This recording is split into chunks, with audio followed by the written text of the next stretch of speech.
Bendiciones a todos, me alegra mucho poder saludarlos. Le doy muchas gracias a Dios por darme la bendición y el privilegio de compartir con ustedes este tiempo de estudio bíblico. Espero que Dios esté guardando su vida, espero que usted esté disfrutando de la presencia del Señor y que este tiempo de edificación bíblica pueda construir en usted el edificio que se requiere para mantenerse firme, confiando y creyendo en el Señor. Hoy quiero reflexionar sobre el libro del Éxodo, en el capítulo 3, y quiero leer el versículo 7 y 8. Libro del Éxodo, segundo libro de la Biblia, capítulo 3, versículos 7 y 8. Si no tiene Biblia a la mano, pues nosotros vamos a leer, pero si la tiene, mucho mejor, para que subraye los textos o los versículos que le voy dando y le quede esta lección para que la comparta con otra persona.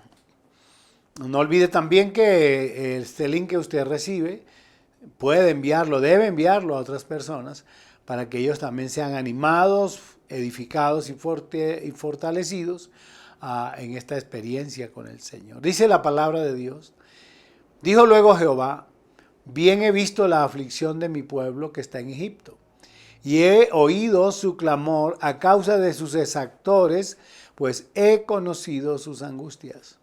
Y he descendido para librarlos de la mano de los egipcios, y sacarlos de aquella tierra a una tierra buena y ancha, a tierra que fluye leche y miel, a los lugares del cananeo, del eteo, del amorreo, del fereceo, del heveo y del jebuseo. Vamos a hablar acerca del título: Él sabe lo que te pasa y está listo para librarte. O Él sabe lo que te está pasando y está listo para librarte. Cuando hablo de Él en ese artículo, pues es Dios. Y debo iniciar diciendo que hay momentos en la vida tan difíciles y repetitivos que pareciera que hasta Dios nos ha abandonado. Y tratamos definitivamente de buscar ayuda en todas partes y no la conseguimos. Y generalmente nos ocurre que cuando tratamos de buscar ayuda en todas partes y no la conseguimos, cuando todos los caminos se cierran, pues entonces pensamos en Dios. Cuando debería ser lo primero, lo que hemos venido aprendiendo. Primero debe ser Dios. Ya ustedes oyeron la semana pasada acerca de lo que hablamos. Acudimos a Dios y en nuestra desesperación creemos, queremos, pensamos que Dios debe respondernos en el mismo instante que lo estamos pidiendo.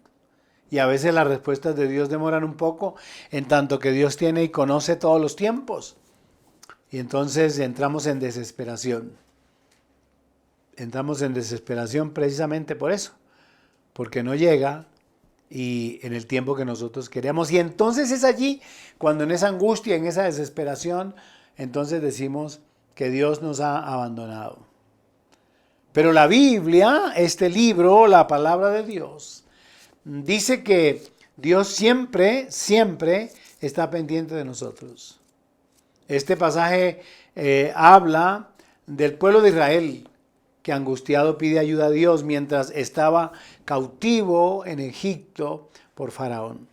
El texto bíblico dice claramente que Dios llama a Moisés.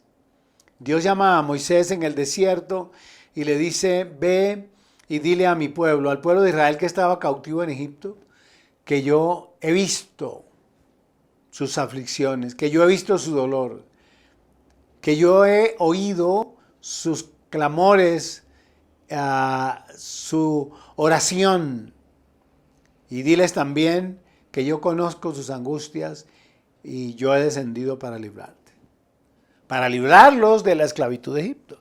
De hecho, el llamamiento de Moisés lo que persigue es que Moisés se convierta en el libertador o en el hombre que Dios usa para liberar al pueblo de Israel.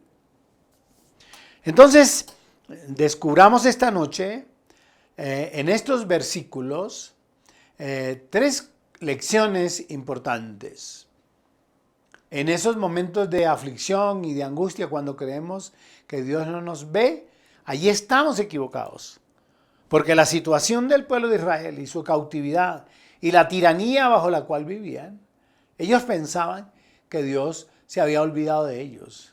Ellos pensaban que Dios pues ya no existía, me imagino. Hasta que Dios le dice a Moisés, ve y diles, versículo 7, dijo, luego Jehová, bien he visto la aflicción de mi pueblo que está en Egipto. Pues definitivamente el texto bíblico cuando narra la historia del pueblo de Israel en Egipto, hace y resalta las condiciones en que estaban.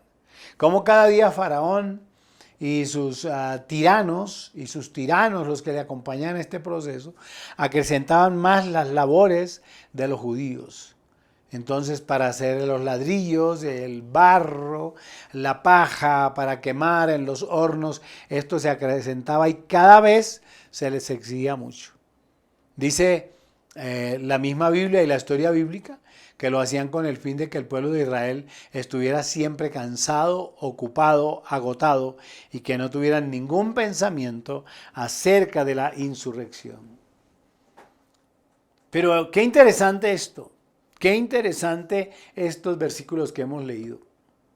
En el llamamiento de Moisés, Dios lo llama para que le diga al pueblo, que Dios está viendo lo que está pasando.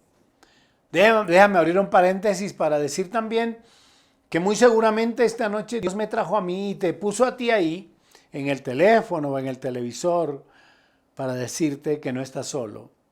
Que Dios está viendo la situación por la cual estás pasando, porque Él siempre, Dios ve lo que el hombre hace. El Salmo 33, el versículo 13, 14 y 15, el salmista nos muestra a nosotros, nos hace notar la manera como Dios ve a los seres humanos. Escuchen eso. Desde los cielos miró Jehová, vio a todos los hijos de los hombres. Desde el lugar de su morada miró sobre todos los moradores de la tierra. Él formó el corazón de todos ellos, atento está a todas sus obras. ¿Sí oyen? Dios vio, Dios está viendo, Dios está mirando todos tus comportamientos. Dios está mirando, dice el versículo 15, repítalo allí, Angie. Él formó el corazón de todos ellos, atento está a todas sus obras. Atento está a todas sus obras. A lo bueno, a lo malo, Dios está atento. Dios está viendo lo que estás haciendo, pero Dios también está viendo lo que te están haciendo. Mira eso qué interesante. No solamente que Dios nos ve como algunos podrían decir para juzgarnos, yo no lo veo así. Yo veo a Dios viéndonos para guardarnos, para cuidarnos, para protegernos. Y en este caso particular, el texto del Salmo está diciendo que Dios ve todas nuestras obras. Y déjenme reflexionar en esto. Los malos, los asesinos, los gobernantes que cometen peculado, que se roban el dinero de los pobres, que planean una construcción y reciben el dinero y se lo gastan en perversión o en lo que se lo gasten, están tomándolo de donde no es. Ellos piensan que Dios no los ve. Los violadores, en el momento de su acto de maldad, los destructores de los niños, ellos piensan que Dios no los está viendo. Los que implantan leyes en contra de Dios y de los principios morales y establecidos por la Biblia, ellos piensan que Dios no los ve. Dios los está viendo, lo acabamos de leer. Los corruptos, etcétera, toda esta gente debe saber que hay un Dios que desde el cielo ve nuestras obras y la Biblia dice que dará a cada uno conforme a sus obras. Tú debes saber que Dios te está viendo en el lugar donde estás. Y tú debes saber que no te quedarás sin castigo. Porque Dios aborrece al malo. Dios aborrece la maldad del malo. Dios ama al hombre, pero aborrece su maldad. El libro de los Proverbios, hablando el proverbista Salomón, el sabio Salomón más bien, en Proverbios capítulo 15, versículo 3, escuchen lo que dice. Los ojos de Jehová están en todo lugar, mirando a los malos y a los buenos. Oye eso, mirando a los malos y a los buenos. Entonces, si me estás viendo y estás haciendo algo que sabes que está contra la naturaleza, que está contra la moral, que está contra Dios, que está contra tu familia, si me estás viendo ahora, debes saber que Dios te está viendo y que Él te juzgará por tu maldad y por tu pecado, aunque la ley no te alcance, aunque tengas el dinero, aunque la policía no alcance a llegar a ti, aunque puedas comprar los jueces. El castigo de Dios, la reprensión de Dios va a llegar porque ante los ojos del Señor absolutamente nada se oculta. Y lo ratifica Salomón en el capítulo 11, versículos 20 y 21. Escuchen lo que dice. Abominación son a Jehová los perversos de corazón, mas los perfectos de camino les son agradables. Tarde o temprano el malo será castigado, mas la descendencia de los justos será librada. ¿Sí oyes eso? Dice que tarde o temprano los malos, los corruptos, los asesinos, los violadores, los gobernantes que atentan contra los ciudadanos, los que se roban el dinero de las obras, los gobernantes malignos, impíos y pecadores, les llegará un día. A veces quisiéramos que ese día fuera hoy. Sí, claro. Pero tienen su tiempo, el tiempo en que Dios los llamará a dar cuentas y los juzgará por sus maldades. Pero al contrario, observen lo que dice acerca de los justos. Dice que bendecirá a los justos y bendecirá la descendencia de los justos. Mientras los perversos, los malos, su generación será destruida. Y cuando hablo de destruida, no es ni siquiera que se mueran. Es que arrastrarán la ignominia del pecado también de sus padres y hasta que se mueran si no reconocen a Dios y piden perdón por sus pecados. El salmista también en el Salmo 34, versículo 15 y 16, miren este texto precioso.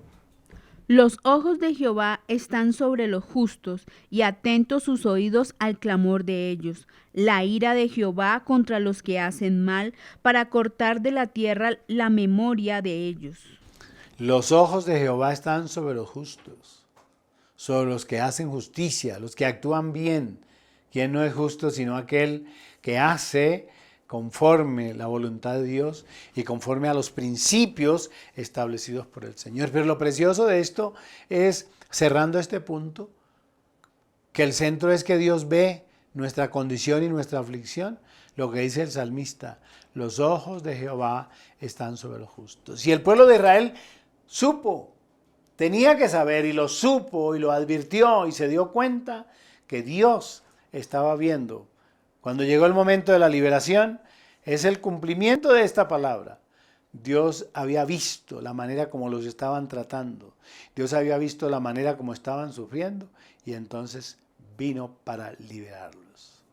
Segundo asunto, si Dios ve nuestra aflicción, el versículo 7 en la parte B dice, y he oído su clamor a causa de sus exactores, he oído su clamor. Dios siempre nos oye. Cuando clamamos, cuando oramos, cuando pedimos a Dios, Dios siempre nos oye. La Escritura dice, el Salmo 34, 17 es un salmo precioso. Tómelo para usted.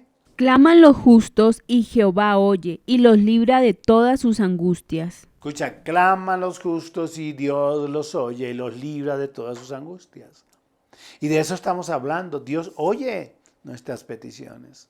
Sucederán ocasiones en que la respuesta de Dios no te va a llegar inmediatamente. ¿Por qué? Porque Dios se toma su tiempo. Además, tienes que saber, y lo hemos repetido aquí, que Dios conoce tu pasado, tu presente y tu futuro. Mientras tú solamente recuerdas tu pasado, Dios lo conoce. Conoce tu presente, tu actual momento, pero conoce también tu futuro. Y hay ocasiones en que Dios responde a nuestro clamor y a nuestra oración tratando de guardarnos y de protegernos, porque a veces hay respuestas de Dios, incluso que Dios las da y Dios las permite, y no son respuestas de bendición, sino de perdición. ¿Por qué? Porque Dios responde.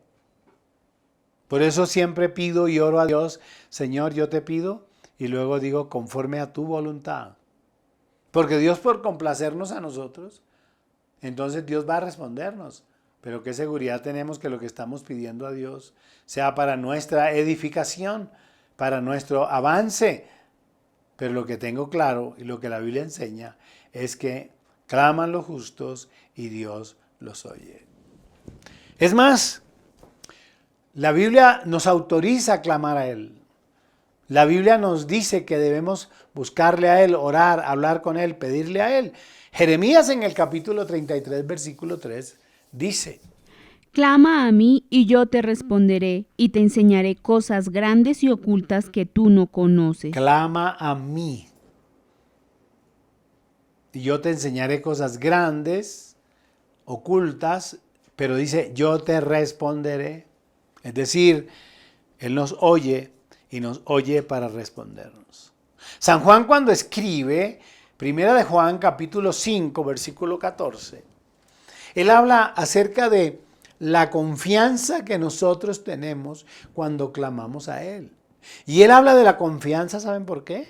Porque San Juan estaba seguro que Él nos oía. Escuchen.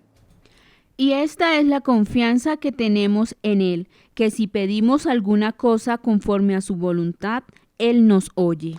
Tenemos confianza que si pedimos conforme a su voluntad, entonces Él nos oye para responder. Allí mismo, en el versículo 15, además de la confianza, habla de la respuesta. Escuchen.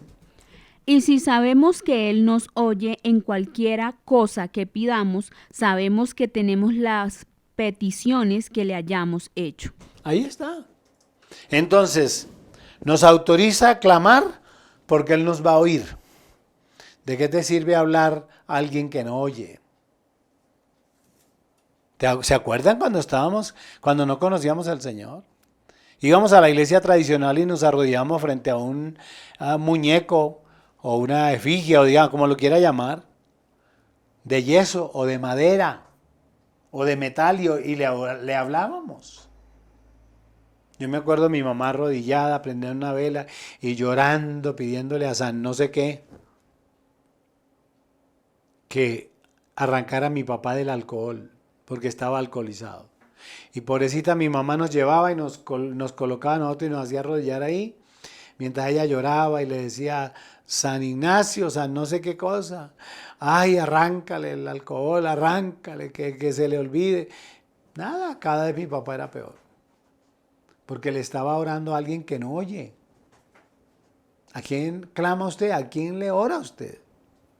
Nosotros hemos aprendido a orar, a hablar al Dios que todo lo ve y que todo lo oye. Y nuestra confianza, como dice San Juan, radica en que Él nos oye, pero además que Él responde todas las peticiones que le hayamos hecho. De ahí que Jeremías en el capítulo 33 dice claramente, clama a mí, yo te responderé y te enseñaré cosas grandes y ocultas que tú no conoces. No solamente el saber que Él nos oye nos da confianza, que responde a nuestras peticiones, sino que nos enseña cosas grandes, ocultas, que nadie más conoce y que Él las tiene reservadas para nosotros. Y termino este punto mirando Primera de Pedro, capítulo 3, primera epístola de Pedro, capítulo 3, versículo 12. Escuchen lo que dice. Porque los ojos del Señor están sobre los justos y sus oídos atentos a sus oraciones. Oigan, sus oídos están atentos a nuestras oraciones. De ahí que el Señor Jesucristo haya dicho, pedid y se os dará. Tocad y se os abrirá. Llamad y se os responderá. Y él mismo dice, y todo lo que ustedes le pidan al Padre en mi nombre, yo lo haré. Te pregunto esta noche, ¿cuál es tu petición? ¿Cuál es tu condición? ¿Estás pensando que Dios no sabe lo que te pasa? ¿Estás pensando que Dios no oye tu oración? Pues qué equivocado estás. Dios ve tu condición, tu aflicción, pero además te oye. Cuando clamamos el texto, hablando, Dios le dice a Moisés, ve y diles que yo he oído su clamor, es decir, yo he oído su oración. Yo he oído su voz y estoy listo para librarles. Y déjenme terminar con un tercer asunto o tercera lección que nos da este pasaje tan interesante de la salida del pueblo de Israel de la esclavitud de Egipto. El versículo 7 del capítulo 3, el que hemos leído, dice, y he oído su clamor a causa de sus exactores. Y dice algo más al final, pues he conocido sus angustias. Como crees que Dios no te ve, crees que Dios no te oye. Pero además de eso, crees que Dios no conoce tus angustias. Sí las conoce. Y entonces me preguntarás, pastor, ¿y por qué hay momentos en que si Dios conoce mis angustias y mis necesidades y mis peticiones, por qué entonces Dios no acude a eso, a responderme? Bueno, podría tener varias respuestas. Una, de acuerdo a la Biblia, porque tú oras cuando estás en angustia pidiendo a Dios cosas que no te van a servir. Otra, que Dios, que conoce tus angustias, quiere probar tu fe, lo hemos dicho. ¿Quieres que aprendas a caminar por el valle de la sombra de la muerte? El salmista dice, aunque ande en valle de sombra de muerte, no temeré mal alguno porque tú estarás conmigo. El dolor y el sufrimiento lo conoce Dios. La tribulación Dios la conoce. Y entonces, ¿qué es lo que Él dice para nosotros? El Salmo 50, en el versículo 14 y 15, dicen, escuchen lo que dice. Sacrifica a Dios alabanza y paga tus votos al Altísimo, e invócame en el día de la angustia, te libraré y tú me honrarás. Hace algunas semanas estuve compartiendo con ustedes acerca del sacrificio de alabanza, de la disposición que debemos tener para adorar a Dios y para alabarle en todo tiempo. Porque no podemos pensar que Dios está con nosotros cuando somos bendecidos y prosperados, pero que no está con nosotros cuando está en dificultad. Y dije también en aquellos días que hay ocasiones en que Dios permite la aflicción y la angustia para que nosotros reconozcamos quién es nuestro ayudador y nuestro libertador. Dios dice, sacrifícame alabanza e invócame en el momento de la angustia y entonces yo te responderé. ¿Se acuerdan que también les mencioné hace algunos días la historia de Ana, aquella mujer que sufría porque no tenía un hijo y que su marido iba al templo en el tiempo que correspondía para llevar la ofrenda y le daba una ofrenda especial a ella, pero ella lloraba amargamente porque no tenía un hijo?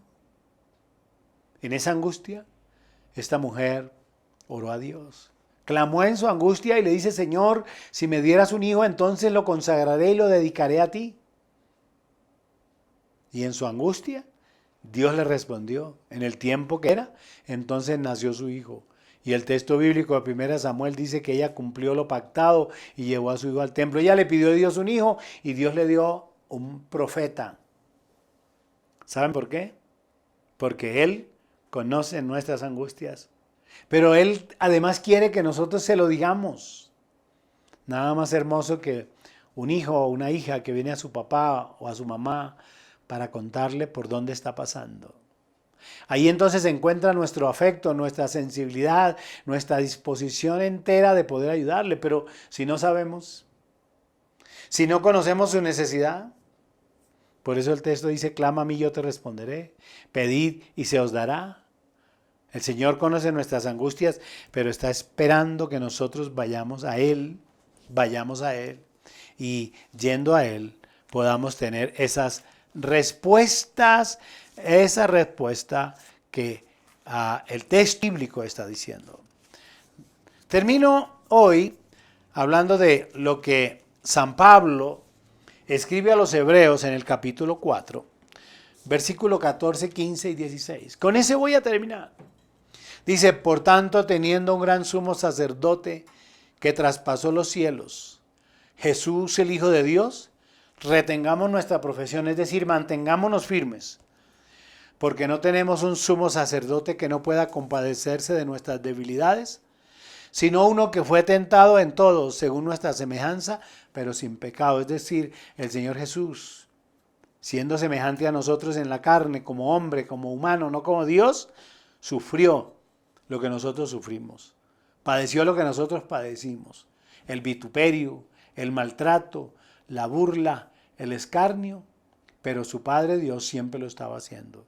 Y entonces el escritor bíblico dice, acerquémonos pues confiadamente al trono de la gracia para alcanzar misericordia y hallar gracia para el oportuno socorro. Se compromete Dios con nosotros. Se compromete de una manera especial a cubrir nuestra vida y a cubrir nuestra necesidad. El texto del salmista en el Salmo 103, versículo 13 y 14, dice que Él se compadece de nosotros porque conoce nuestra condición. 3 cosas importantes esta noche. Dios nos ve. Tenemos un Dios que nos ve. Tenemos un Dios que nos oye siempre. Y tenemos un Dios que conoce nuestras angustias y acude a ayudarnos. Que el Señor los bendiga. Esta palabra los bendiga y los inspire. Y tenemos que estar claros que Él sabe lo que nos pasa y que Él acude para librarnos. Bendiciones. Nos vemos la próxima semana.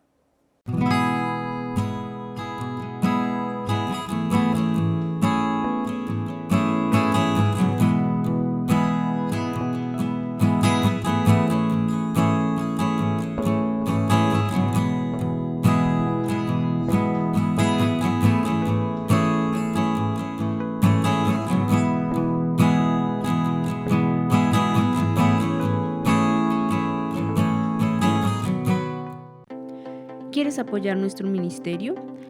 Ahora puedes hacerlo en línea a través de nuestras cuentas. En el Banco Caja Social, cuenta corriente número 21-004-06-7785. 21-004-06-7785. O en Bancolombia, cuenta de ahorros número 912-0007-0319. 912-0007-0319. Más bienaventurado es dar que recibir. Hechos 20:35.